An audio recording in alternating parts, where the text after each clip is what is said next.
Avec l'astuce VBA Access précédente, nous avons appris à parcourir tous les enregistrements d'une table en les restituant progressivement sur un formulaire, les uns en dessous des autres. Ici, nous récidivons pour apprendre à parcourir tous les champs d'une table par le code VBA. Sur l'exemple illustré à l'écran, l'utilisateur clique sur un bouton de formulaire placé à droite d'une zone de texte multiligne. Et comme vous avez pu le constater, aussitôt, les noms des champs d'une table ciblée apparaissent effectivement et progressivement les uns en dessous des autres. Pour la découverte de cette nouvelle astuce VBA Access, nous proposons de récupérer une base de données hébergeant ce formulaire. Et comme toujours, cette source est offerte au téléchargement depuis le site bombage.fr. Je vous invite donc à double-cliquer sur ce fichier pour l'ouvrir dans Access, à cliquer sur le bouton Activer le contenu pour faire sauter le verrou de sécurité, et puis dans le volet navigation sur la gauche, à double-cliquer sur le formulaire F Parcourir pour l'afficher en mode exécution. Bien sûr, à ce stade, malgré la présence de cette zone de texte et de ce bouton, si vous cliquez sur ce dernier, rien ne se produit encore. Nous devons commencer par associer une procédure VBA au bouton lorsque l'utilisateur clique dessus. Pour cela, à gauche du ruban accueil, je vous propose de cliquer sur la flèche du bouton affichage, dans les propositions de choisir le mode création, sur le formulaire en conception, de cliquer sur le bouton récupérer pour le sélectionner, puis d'activer l'onglet événements de sa feuille de propriété. Si d'aventure elle n'est pas visible dans votre environnement, vous pouvez l'afficher en cliquant sur le bouton feuille de propriété dans le ruban conception de formulaire ou création pour les versions plus anciennes. Dès lors, nous allons cliquer sur le petit bouton qui est associé à son événement au clic pour choisir dans la boîte de dialogue qui suit le générateur de code que nous validons avec le bouton OK. De fait, nous basculons dans l'éditeur VBA Access entre les bornes de la procédure événementielle, récupérer clic. Son code se déclenchera au clic sur ce bouton. Comme il est de coutume, nous devons maintenant enchaîner avec la déclaration des variables nécessaires au développement. Et parmi elles, figurent des variables d'objets de base de données. Donc, entre les bornes de cette procédure, nous commençons les déclarations avec le mot-clé dim. Je vous propose de déclarer une variable que nous nommons base, elle porte bien son nom, et que nous déclarons comme un objet de type database, soit un objet de base de données. Mais nous le verrons, faut-il encore instancier la classe pour que cet objet hérite des propriétés et méthodes nécessaires à manipuler les objets de cette base de données. Ensuite, nous déclarons une autre variable objet que nous nommons table et que nous déclarons comme un objet de type tableDef, c'est-à-dire un objet représentant une table dans la base de données. Nous allons avoir besoin de lier tous ces objets entre eux. Puis dans l'enchaînement, je vous propose de déclarer un autre objet que nous allons déclarer, que nous nommons champ, et que nous allons déclarer qu'un objet de type field, c'est-à-dire comme un objet de type champ de table de base de données. Cette variable va nous servir dans une boucle à parcourir tous les champs d'une table à spécifier de cette base de données pour pouvoir récupérer leurs noms et les afficher dans la zone de texte multiligne.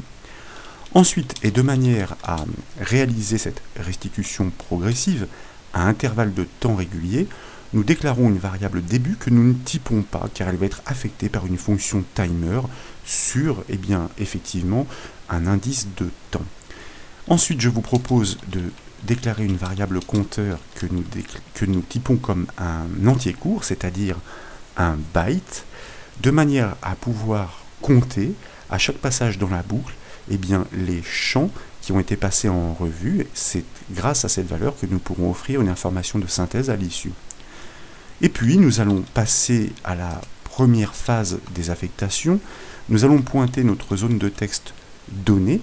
Elle se nomme donnée, nous l'avions constaté à l'occasion de l'astuce précédente, pour pointer, alors autant pour moi, ce n'est pas la propriété values, mais la propriété value qui désigne son contenu et que nous allons affecter à vide, guillemets, de manière à la réinitialiser si d'aventure nous cliquions à plusieurs reprises sur le bouton récupérer dans l'enchaînement pour réaliser plusieurs tests d'affilée. Et puis, bien sûr, nous devons aussi initialiser notre variable compteur sur le premier incrément, donc à 0, avant que nous puissions la faire progresser en même temps que la boucle évolue dans son analyse. Ensuite, il est temps d'affecter les objets de base de données, c'est-à-dire base et table, pour piloter la base en cours et accéder aux informations de ces tables. Donc, pour une instantiation, nous exploitons notre mot-clé set sur notre variable objet base, qui n'est pas encore reconnu, mais nous allons l'affecter au retour de la fonction currentDB. Comprenez ici que nous sommes en train d'instancier la classe des objets de base de données. Et désormais, notre objet base a hérité des propriétés et méthodes pour pouvoir piloter cette base de données en cours. Pour preuve, avec l'affectation et l'initialisation qui suit sur notre objet table, qui consiste à pointer sur la table qui est unique dans cette petite base de données, elle se nomme parc. Eh bien, constatez que à l'appel de notre objet base, avec le point, nous obtenons bien ces propriétés et méthodes, dont la propriété TableDefs, qui par défaut renvoie la collection des tables de cette base de données, mais en lui spécifiant le nom de celle sur laquelle nous souhaitons pointer en argument, parc, eh bien cet objet table pointe désormais sur la table parc de la base de données en cours. Voilà donc pour les instanciations. C'est maintenant une boucle for each qui doit permettre de dénouer le problème qui suit. Son rôle est de parcourir chaque objet enfant, soit chaque champ ici d'un objet parent, donc de la table précédemment pointée en l'occurrence. Nous allons donc initialiser cette boucle for each qui, littéralement, vous le savez, signifie pour chaque quoi champ. Nous exploitons notre variable champ, que nous avions bien typé comme un champ, pour les parcourir tous. Et pour ce faire, nous exploitons notre objet table, mais sachez, et vous le savez déjà, que dans une boucle for each, l'objet à gauche et l'objet à droite doivent avoir le même type. Et en l'occurrence, un objet table est un objet de type TableDef, qui n'a pas du tout le même type qu'un objet champ de type field. C'est la raison pour laquelle eh bien, nous allons exploiter sa propriété fields, qui renvoie la collection de tous les champs dans cette table. Et effectivement, nous avons bien un champ, une variable de type field, pour parcourir eh bien, tous les champs de type field de cette table. Ici, eh bien, nous allons pouvoir, premièrement, borner notre boucle for each, next champ, et avant de l'implémenter, je vous propose par anticipation, lorsque le processus de la boucle sera terminé, et pour ne pas oublier, de fermer notre objet base de données et de détruire ces variables objets de manière à libérer les ressources et surtout de coder proprement. Nous réinitialisons notre variable table à nothing et nous allons faire de même avec notre variable base. De cette manière, nous déchargeons proprement la mémoire à l'issue du processus. Maintenant, à chaque passage dans cette boucle, nous devons récupérer chaque nom de champ en cours d'analyse pour le restituer dans la zone de texte multiligne en dessous du précédent. Donc, eh bien, il s'agit d'écrire dans cette zone qui se nomme données, propriété value, bien sûr, pour accéder à son contenu, et pour l'assembler avec le précédent, eh bien, nous récupérons son ancien contenu données.value que nous associons avec le nom du champ en cours d'analyse, reconnu par la variable champ et bien sûr sa propriété name pour accéder à son nom. Et là, pour pouvoir les associer tour à tour les uns en dessous des autres, comme nous l'avions découvert à l'occasion de l'astuce précédente, nous allons associer le tout avec une balise HTML BR, car cette zone de texte possède un format de texte enrichi pour la mise en forme et les actions au clavier qui sont traduites par des balises HTML.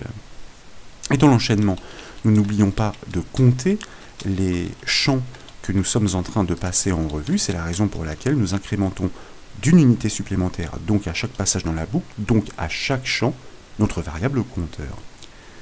À ce stade, nous pouvons déjà réaliser un essai. C'est la raison pour laquelle je vous propose d'enregistrer les modifications avec le raccourci clavier CTRL-S, de revenir sur le formulaire par exemple avec le raccourci clavier Alt-Tab, de l'enregistrer à son tour pour mettre à jour la liaison entre le bouton et son code VBA, de l'exécuter avec la touche F5 du clavier et de cliquer sur le bouton récupérer pour constater que les 4 noms de champs sont effectivement parcourus avec succès, comme vous pouvez l'apprécier. Et si d'aventure vous en aviez un doute, immatriculation, marque, modèle et chevaux sont bien les 4 noms de champs de cette table tels que nous les avons restitués ici dans la zone de texte. Enfin, pour une restitution progressive, telle que le proposait la démonstration en préambule, et donc rendre visuellement compte du processus enclenché, nous proposons de délivrer ces noms progressivement. Et pour cela, dans la boucle for each, nous devons imbriquer une boucle de temps pour marquer des temporisations entre chaque restitution. Et nous l'avions annoncé, c'est la fonction VBA timer qui est désormais à l'honneur. Nous revenons donc dans notre code VBA Access, dans les bornes de notre boucle, et nous allons insérer donc à la suite, bien sûr dans les bornes, c'est très important, les instructions qui vont permettre de réaliser ces temporisations. Tout d'abord, nous allons initialiser notre variable début qui désormais va être effectivement initialisé, affecté ou typé sur un indice de temps grâce à la fonction timer qui renvoie la précision sur le temps qu'il est jusqu'à la milliseconde près.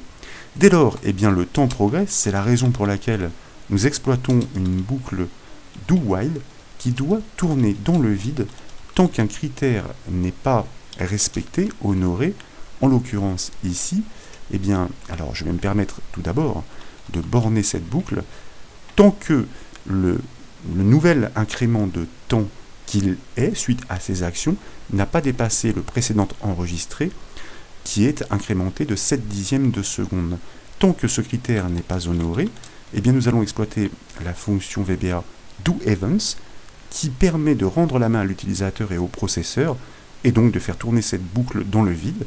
Lorsque les 7/10 sont dépassés, la main est rendue à la boucle qui va passer sur le champ suivant pour pouvoir le restituer, s'arrêter pendant 7/10 de seconde et ainsi de suite. Donc, ensuite et enfin plutôt, il s'agit de restituer l'information de synthèse sur le nombre de champs rencontrés, et bien sûr, cette instruction ne peut intervenir que lorsque tous les champs ont été passés en revue, soit une fois la boucle terminée, et donc que cette variable compteur aura bien consolidé le nombre total de champs qui ont été passés en revue. Pour cela, donc, en dehors de la boucle et avant de fermer nos objets de base de données, je vous propose d'exploiter de nouveau un fragment d'instruction précédent sur notre zone de texte multiligne pour associer au nom des champs que nous avons pu consolider les uns en dessous des autres, par concaténation, ces informations de synthèse. Tout d'abord, un retour à la ligne supplémentaire qui va se greffer au précédent pour réaliser 2 sauts de ligne. Ensuite, une petite barre de séparation avec plusieurs symboles égales les uns à la suite des autres. Et puis, de nouveau, 2 retours à la ligne avec 2 balises BR. Et là, donc, sous cette barre de séparation, nous allons pouvoir effectivement rendre compte de cette information de synthèse. Donc, comme ceci, avec un petit texte annonciateur, cette table héberge, partie statique, que nous concaténons avec la partie dynamique, le nombre récolté, compteur, que nous concaténons avec la fin de l'explication, donc, entre guillemets, puisqu'il s'agit d'une partie statique, champ. Nous pouvons enregistrer les modifications. Tiens, je vais ajouter un point pour parfaire la phrase. Et puis, nous pouvons revenir sur notre formulaire qui est déjà en cours d'exécution pour cliquer sur le bouton récupérer et constater que désormais les noms des champs apparaissent bien à intervalles réguliers et à l'issue, la synthèse sur le nombre total est effectivement fournie, résultat totalement dynamique si d'aventure nous venions à ajouter des champs dans cette table. Dans l'une des prochaines astuces, nous verrons comment parcourir toutes les tables d'une base de données. Comme nous savons déjà parcourir tous les enregistrements et champs d'une table, nous serons en mesure de parcourir tous les champs et enregistrements de toutes les tables de la base de données. Quoi qu'il en soit, j'espère que cette nouvelle astuce VBA Access vous a plu. Si c'est le cas, comme toujours, je compte sur vous pour mettre un petit j'aime à la vidéo. Et comme vous le savez, vous pouvez retrouver toutes les astuces, mais aussi toutes les formations, sur le site bombache.fr. Je vous remercie.